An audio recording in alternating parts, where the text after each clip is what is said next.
Photo photo photo photo black guard ना फिर black guard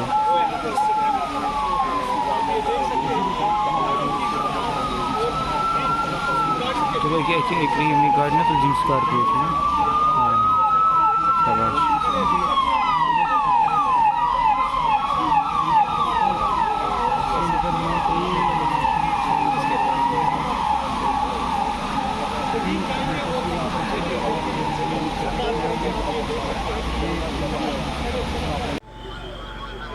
भाग जल्दी नासिर। फाइनली जो है इंतजार की घड़ियाँ खत्म हो चुकी है। फाइनली इंतजार की घड़ियाँ जो है वो खत्म हो चुकी है। ये काटना जो है